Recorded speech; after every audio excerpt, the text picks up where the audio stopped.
love it. It is so good to be here. And I just love how this all flows. Isn't it just, does anyone just have some gratitude for all of the wisdom and all of the heart? It's one thing to just share wisdom and give experience, but it's another thing when you just feel like it's connecting because we have something so special here. I mean, sometimes we just have to pause and go, I am here in this community. I mean, how many of you have really ever just paused to go, we just stepped into this thing? Especially if you've jumped in the last 5 to 7 years, we stepped into this.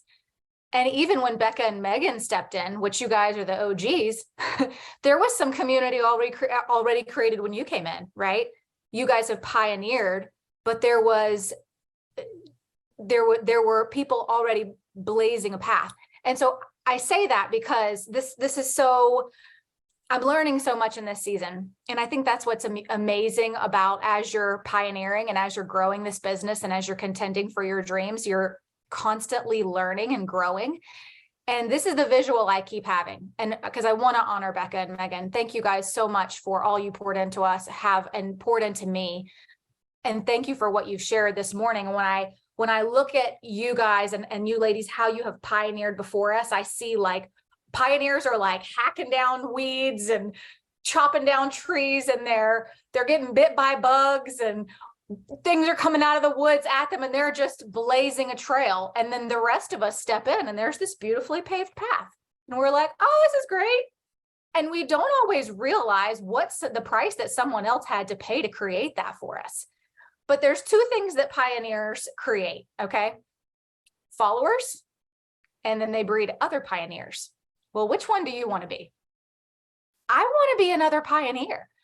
And the reason I say that is because these are community creators, community starters who you have heard from today. And if I'm being 100% honest, I'm kind of like a cat. I love you if you're my people, but I have a very extroverted mother, so I learned a lot from her. But if you saw me as a child, I was like, I'll be in my bedroom and the world can just do what it wants to do. I am very much an introverted extrovert who has learned, okay? A very introverted father, very extroverted mother. So I kind of picked up all the skills. But coming into this, I realized I'm not always the best at creating community. I've not always been the best. I've not always been the best at just being a friend sometimes. And I'm learning and I'm still growing. And I want to honor what was created for me by being better and being real with my people and creating rooms where they feel safe because someone created that for me. I have never, I don't usually cry on Zooms. I have never felt more seen aside from by my husband, of course, my parents, and my mentors. I was blessed with mentors before I stepped into Optavia, and they're my Optavia coaches. So that just worked out really well. But aside from that, coming into this, I've never felt more fully seen and understood, and my potential fully seen like I have been in this space. Does anybody agree with that? Put a 10 in. Like, I mean, does anyone, it's almost challenging.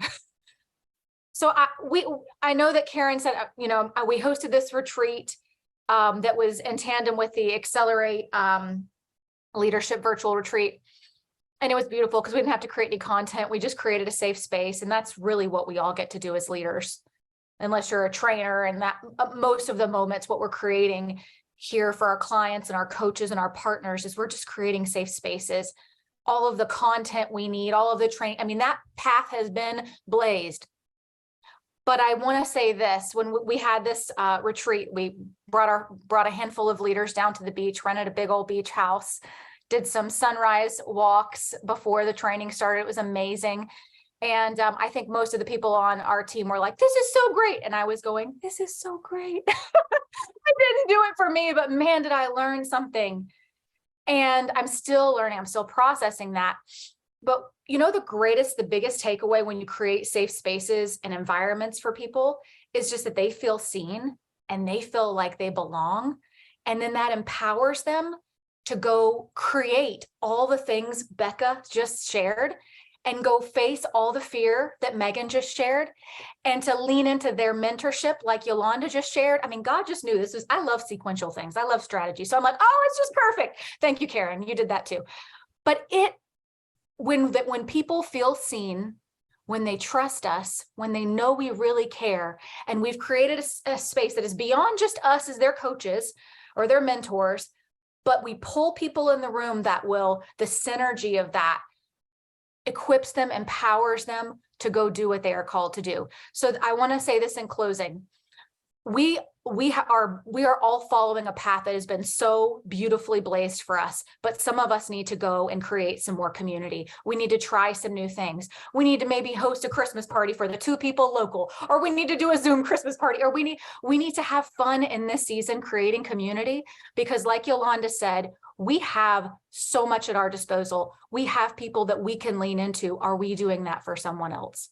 Are we giving them the opportunity to feel loved and seen so they can get out and really do what they're called to do in this amazing vehicle we've been blessed with? So want to challenge you all. Love you all. So honored to be here with you today. And let's go out and create some community. Get creative, have fun.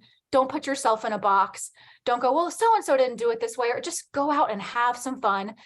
Get quiet, listen for what Holy Spirit is leading you to do and how he's leading you to love others well in this season. People need us to show up. Love you all.